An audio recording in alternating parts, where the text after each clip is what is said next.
हम डिस्कस करते हैं about gases exchange in humans. Last class में we discussed about the gases exchange in plants. ठीक है, हमने कहा था कि प्लांट्स में there is no special organs और there no special system to exchange gases with environment. But हम जब बात करते हैं इन ह्यूमंस या एनिमल्स में, इन ह्यूमंस एंड अदर जो हायर एनिमल्स हैं, they have a special system, a special organs for the gases exchange, and the system is called as respiratory system. ठीक है, respiratory system basically is the system, it is a specialized system which helps in the exchange of gases between environment and animals and humans. ठीक है, so फिर हम थोड़ा सा देखते हैं रिस्पायरेटरी सिस्टम बेसिकली क्या होता है। रिस्पायरेटरी सिस्टम हम देखें तो we can divide it into two parts. दो मेजर इसके पार्ट्स हैं। एक जो है वो आपके पास एक पूरा पैसेज वे है, जो एक रास्ता है जिसके थ्रू एयर जाती है, उसको हम कहते हैं that is air passage way. And the other part is the lungs which are the specialised organs for the exchange of gases. ठीक है, तो सबसे पहले हम देखते हैं एयर पैसेज वे क्या है। एयर पैसेज वे बेसिकली जो आपके नोज से, नोस्ट्रल से स्टार्ट होता है and it ends at the lungs. Lungs तक जो भी रास्ता है आपके नोज से स्टार्ट होकर लंग्स तक जो रास्ता जा रहा होता है, it that is all called as air passage way. ठीक है, फॉर एग्जाम्पल अगर डायग्राम में देखें तो यहाँ से जो नोस्ट्रल से ये स्टार्ट हो रहा है, ये सारा आते आते आते लंग्स तक जो भी आ रहा है हमारे पास लंग्स के अंदर एल्वोलाई तक, तो ये जो पाथवे है इसे हम कहते हैं that is called as air passage way. ठीक है, जो एयर पैसेज वे है इसी से आपके पास एयर इनसाइड जाती है इनटू लंग्स एंड इसी से वापस जो है वो एक्सपेल्ड आउट भी होती है from lungs to the outside environment. आगे इस बात की समझ। ठीक है, अब हम देखते हैं थोड़ा सा एयर पैसेज में देयर आर डिफरेंट पार्ट्स, कि ये एक पार्ट पे नहीं कंसिस्ट करता, there are different parts of the air passage way. सबसे पहले जो है the outer part that is called as nose या नोस्ट्रल जिसे हम कहते हैं। ठीक है, which is the outer opening, जो आपकी नोज ओपन हो रहा है उसे हम क्या कहते हैं, that is called as nostril. Nostril के पीछे आपके पास एक कैविटी होती है जिसे हम कहते हैं that is called as nasal cavity. ठीक है, आप देखें जो आपका नोज है, नोज के इनसाइड कैविटी है, एक राइट साइड पे कैविटी है और आपके पास एक लेफ्ट साइड पे, इसे हम कहते हैं these are called as nasal cavity. ठीक है, दिस नेजल कैविटी आपके पास जो जैसे कि हमने कहा it is on one on the right and on the left, और तो इसमें आपके पास डिवाइड होती है by portion, two portion by wall.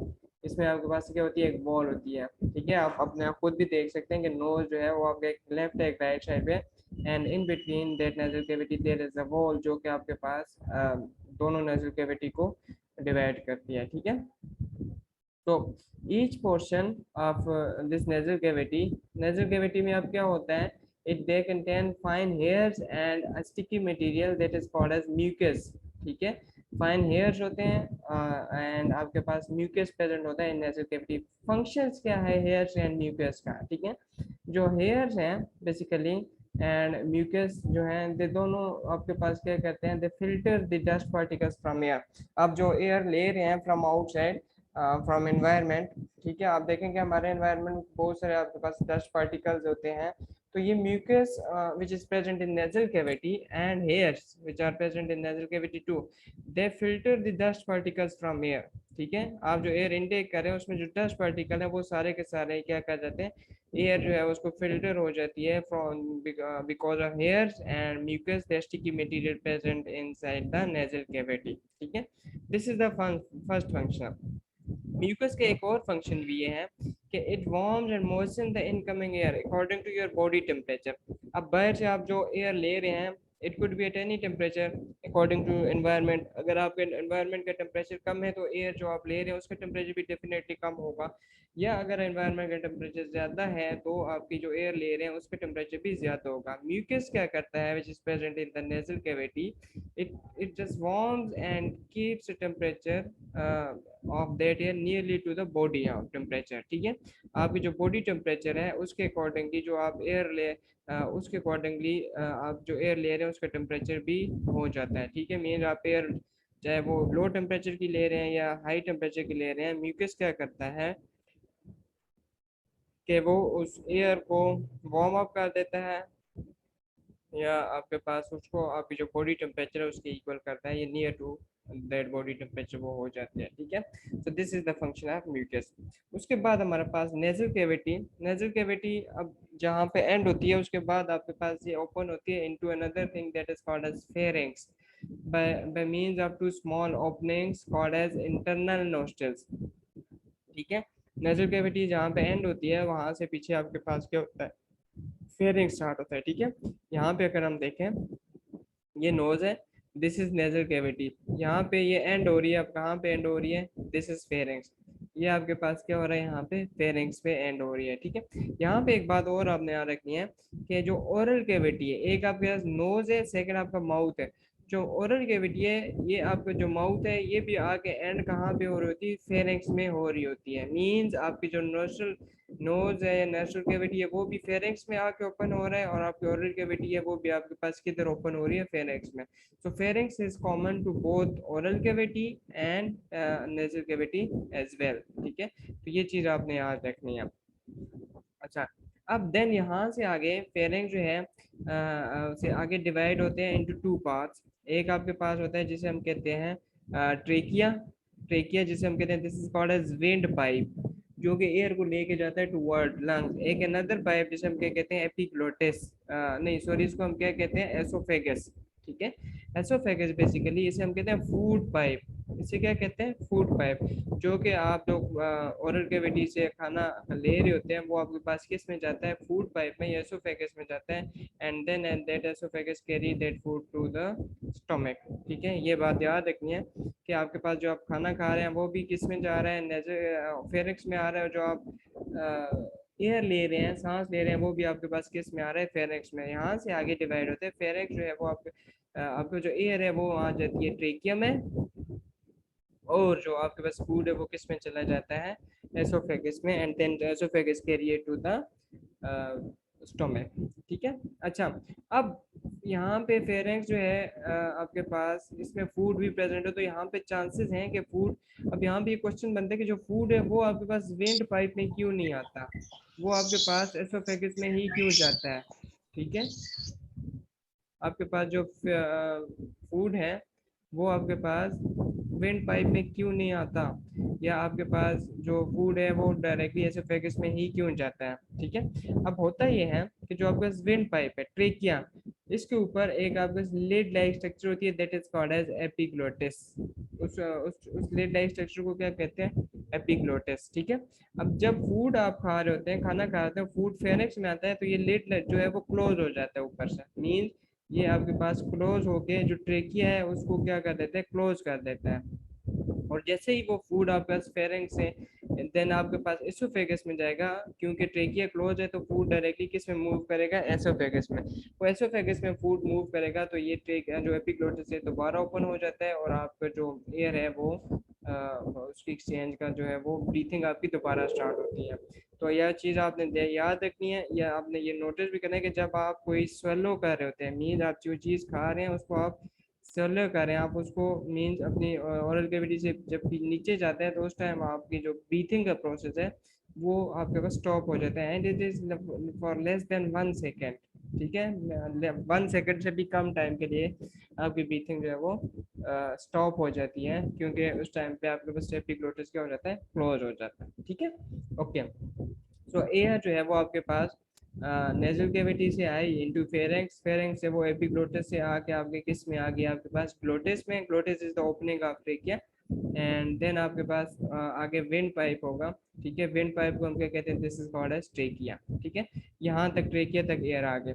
अब ट्रेकिया जो है it is divided into two parts. Trachea आगे दो पार्ट्स में डिवाइड होते हैं, एक आपके पास राइट पार्ट है, एक आपके पास क्या है, लेफ्ट पार्ट है। इनको हम कहते हैं these are called as bronchi. इनको हम क्या कहते हैं, ब्रोंकाई, ठीक है। Trachea divided into two parts, one is on the right side and one on the left side. इसको हम क्या कहते हैं, these are called as bronchi, ठीक है। अब जो वन ब्रोंकाई है वो आपके पास लेफ्ट राइट लंग में चला जाता है, एंड लेफ्ट ब्रोंकाई जो आपके पास लेफ्ट लंग्स में चला जाता है, ठीक है। ओके, ब्रोंकाई जो है वो आगे डिवाइड हो जाती है इनटू स्मॉल ट्यूब्स। छोटी छोटी ट्यूब में डिवाइड हो जाती हैं जिनको हम कहते हैं those are called as bronchioles. अब देखें यहाँ तक ये ब्रोंकाई आया है, और यहाँ से आगे ये छोटे छोटे आपके पास कैपिलरीज लाइक स्ट्रक्चर्स में क्या हो गया, डिवाइड हो गया ब्रोंकाई, इनको हम कहते हैं these are called as bronchioles, इनको हम क्या कहते हैं, ब्रोंक्यूल्स। ठीक है, ब्रोंक्यूल्स के आगे बिल्कुल एंड पे आपके पास ब्रोंक्यूल जहाँ पे खत्म होते हैं तो वहाँ पे आगे आपके पास एक डक्ट होती है, आपका कहते हैं कि अनदर वेसल होती है जिसको हम क्या कहते हैं, एल्वोलायर डक्ट। एल्वोलायर डक्ट के एंड पे आपके पास बिल्कुल स्मॉल सेक लाइक स्ट्रक्चर होती हैं, those are called as alveoli. ठीक है, यहाँ पे देखें ये एंड हो रहा है तो यहाँ पे एंड पे आपके पास ये दीज सेक लाइक स्ट्रक्चर्स हैं, इनको हम कहते हैं these are called as alveoli, इनको हम क्या कहते हैं, एल्वोलाई। ठीक है, अब ये alveoli basically this is the point जहाँ पे आप जो एयर ले रहे होते हैं वो उसमें से ऑक्सीजन इनटेक होती है आपके ब्लड में ऐड हो जाती है। ठीक है, अब ये alveoli they are surrounded by capillaries, capillaries के ब्लड वेसल्स हैं जो कि ब्लड कैरी करके लेके आती हैं इन एल्वोलाई तक। एल्वोलाई तक ब्लड आता है, डीऑक्सीजनेटेड ब्लड आता है, और यहाँ से आपके पास जो आपने एयर लिया उसमें ऑक्सीजन आती है, वो ऑक्सीजन एल्वोलाई तक आता है। ठीक है, कैपिलरीज में ब्लड आया, एल्वोलाई में आपके पास ऑक्सीजन आई, तो वहाँ से ऑक्सीजन ट्रांसफर हो जाएगी किस में, इनटू ब्लड, और आपका डीऑक्सीजनेटेड ब्लड कन्वर्ट हो जाएगा किस में, ऑक्सीजनेटेड ब्लड में। ठीक है, so basically alveoli which is the last part which is present in the lungs, this is the main point जहाँ पे एक्सचेंज ऑफ गैसेस हो रहा होता है आपके पास आपकी बॉडी में। ठीक है, मीन्स आप जो ऑक्सीजन ले रहे हैं वो डायरेक्टली किस में जाएगी, एल्वोलाई में, और एल्वोलाई में वहाँ पे ब्लड कैपिलरीज होती हैं, और वो एल्वोलाई से जो है वो ऑक्सीजन ट्रांसफर होती है किस में, आपके पास ब्लड कैपिलरीज में। ठीक है, एंड देन वो डीऑक्सीजनेटेड ब्लड कन्वर्ट हो जाता है किस में, ऑक्सीजनेटेड ब्लड में। तो this is the air passage way. ठीक है, जो कि आपके पास स्टार्ट हो रहा है from nasal cavity and it ends at the alveoli. ठीक है, यहाँ पे एक बात और भी आपने याद रखनी है कि जो आपके पास एपी जो ट्रेकिया है इसके बिल्कुल ऊपर जहाँ से ये स्टार्ट होते हैं, there is another portion that is called as larynx. Larynx जिसे हम कहते हैं voice box. Voice box basically जो आप बोल रहे होते हैं that is because of this voice box. Voice box में दो आपके पास स्ट्रिप्स होती है, स्ट्रैंड्स होती हैं। ठीक है, जिस तरह गिटार के ऊपर आपने देखा है ना, दो स्ट्रैंड्स होती हैं, इस तरह स्ट्रैंड्स होती हैं आपके पास ट्रेकिया लेरिंग्स में। तो जो कि जब आप वो वाइब्रेट करती हैं तो उसमें आपके क्या होता है, साउंड प्रोड्यूस होता है। ठीक है, तो ये बात आपने याद रखनी है कि लेरिंग्स प्रेजेंट होते हैं अबाउट द ट्रेकिया जो कि आपके पास साउंड प्रोड्यूस करता है। ठीक है, so this is air passage वे जो कि हमने स्टार्ट किया नेजल कैविटी से, that and at the alveoli. ठीक है, सो दिस इज इट। अगर किसी का कोई क्वेश्चन है रिलेटेड टू द टॉपिक तो वो भी मुझसे पूछ सकते हैं हैंड रेज करके।